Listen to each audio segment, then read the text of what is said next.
नमस्कार दोस्तों, हमारे चैनल पे आपका बहुत बहुत स्वागत है। जैसा आप जो दोस्तों जानते हो कि राजस्थान सरकार ने प्रयोगशाला सहायक की भर्ती निकाली है, जो लगभग 1000 के करीब पद है उस भर्ती में। तो कल हमने उसकी विज्ञप्ति के बारे में चर्चा की कि इसके फॉर्म कब भरे जाएंगे। आज जो वीडियो है, मैं ये वीडियो आपके लिए कि प्रयोगशाला भर्ती है, जो प्रयोगशाला सहायक लगेंगे उनकी पेमेंट क्या होगी, उसके ऊपर ये वीडियो लेके आया हूँ। तो इसमें पूरी जानकारी आपको मैं दूंगा कि कैसे पेमेंट बनती है, प्रोविज़न काल है उसमें कितनी पेमेंट मिलती है, उसके बाद कितनी पेमेंट मिलती है, कटौतियाँ कौन कौन सी होती हैं, इन सब के बारे में हम चर्चा करेंगे। साथ ही ये भी चर्चा करेंगे कि जो अब सरकार ने पुरानी पेंशन स्कीम लागू की है वो इस पर लागू होगी या नहीं होगी, होगी तो कैसे होगी, इन सब के बारे में हम चर्चा करेंगे। इससे पहले अगर आप पहली बार चैनल पे आए हैं तो चैनल को सब्सक्राइब जरूर कर ले और पास में बेल आइकन है उसको भी प्रेस कर ले, ताकि आने वाली नई वीडियो आपकी का नोटिफिकेशन आपको मिल सके।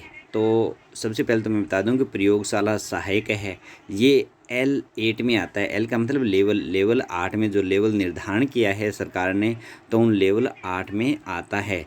इससे पहले ये 7th पे कमीशन यानी 7वां वेतन आयोग लगा था, तब इसमें लेवल का निर्धारण किया गया था।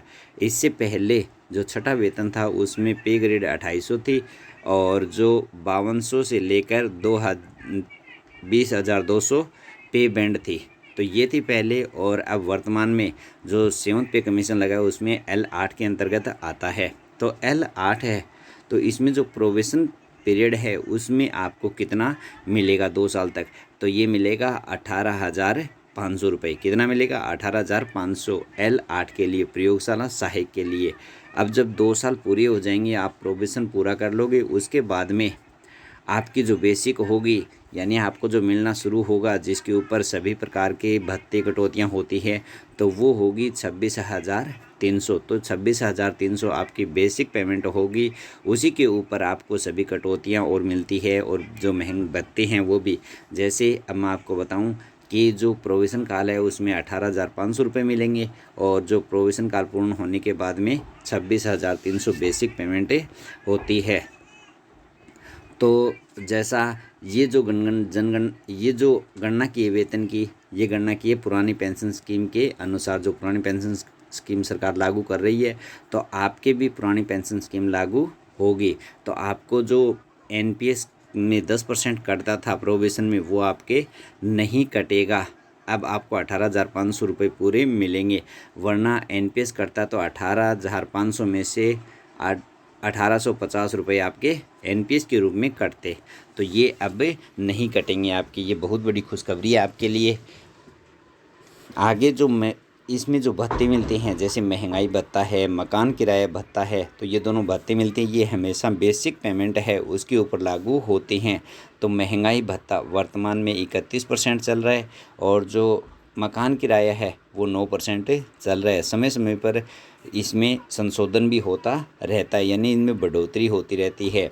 और इसी के साथ में एक स्टेट इंश्योरेंस होता है।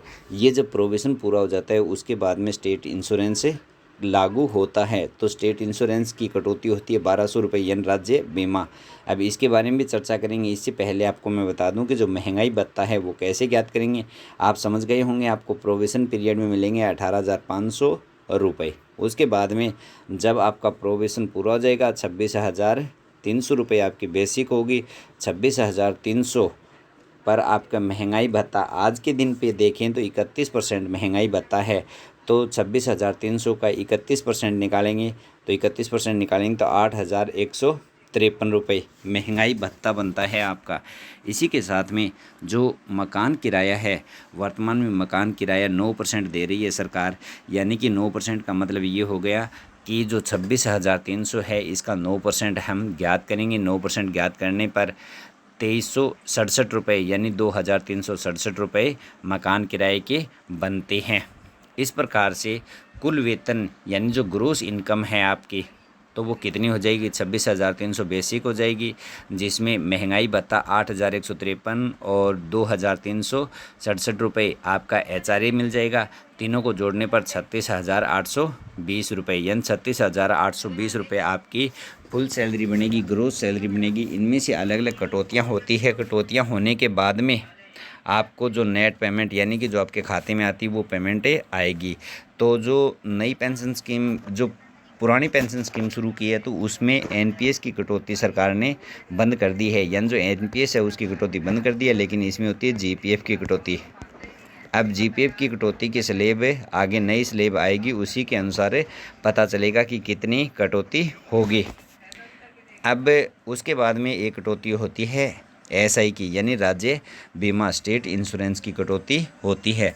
तो इसमें भी स्लेब बनाई हुई है कि जो राज्य कटौती है उसमें, तो मैंने ऊपर लिखी है राज्य कटौती की स्लेब, देख सकते हो आप, जिसमें 22,001 से लेकर 28,500 तक जिनकी पेमेंट है उनको न्यूनतम 1,200 रुपये तो एसआई कटवानी पड़ेगी, यानी कि जिसकी बेसिक, अब आपकी बेसिक है 26,300, तो इनके बीच में आ रही है, तो आपको 1,200 रुपये तो स्टेट इंश्योरेंस के कटवाने पड़ेंगे। लेकिन इसमें एक सुविधा और दी गई है सरकार के द्वारा, इससे भी ज़्यादा आप कटवा सकते हैं, यानी कि इसमें 3 स्लिप तक कटवा सकते हैं, जैसे 1,200 रुपये, फिर 2,200, उसके बाद में फिर 3,000, तो आप अधिकतम 3,000 तक अपनी कटौती करवा सकते हैं। जो स्टेट इंश्योरेंस है इसमें सरकार आपको 8% से ज़्यादा ब्याज देती है, यानी जो कटौतियाँ हैं, इन कटौतियों पर सरकार आपको 8% से ज़्यादा ब्याज देती है। राज्य बीमा है ये, तो ये कटौती आप की सरकार के द्वारा की जाती है, लेकिन इसमें न्यूनतम 1,200 रुपये तो कटवाने पड़ेंगे। उसके बाद में इन कटौतियों को आप और भी बढ़वा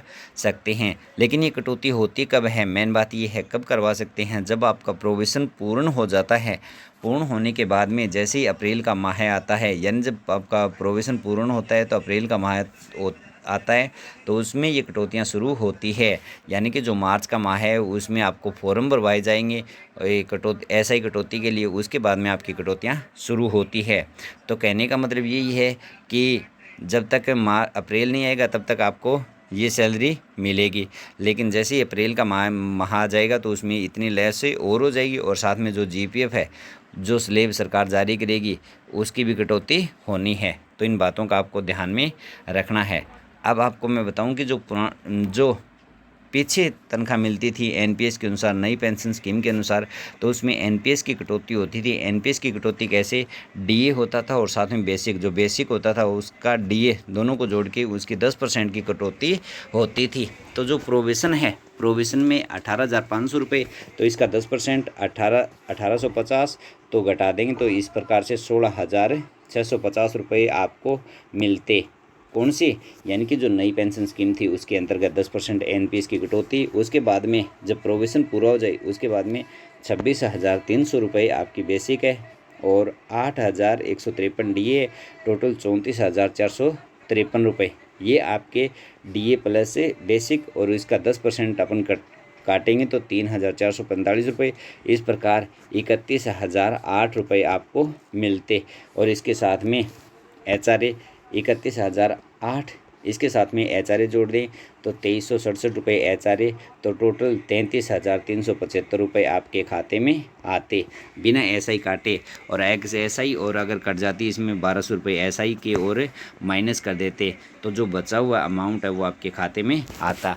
लेकिन अब ऐसा है नहीं, क्योंकि जो पुराने पेंशन स्कीम सरकार ने लागू की है तो उसमें जो 10% एनपीएस की कटौती है वो सरकार ने बंद कर दी है। तो आपके लिए बहुत बड़ी खुशखबरी है कि आपकी कटौतियाँ कम होगी, और जो पुरानी पेंशन स्कीम है वो आपके ऊपर भी लागू होगी। अगर दोस्तों मेरा वीडियो अच्छा लगे तो मेरे चैनल को सब्सक्राइब करिए। धन्यवाद।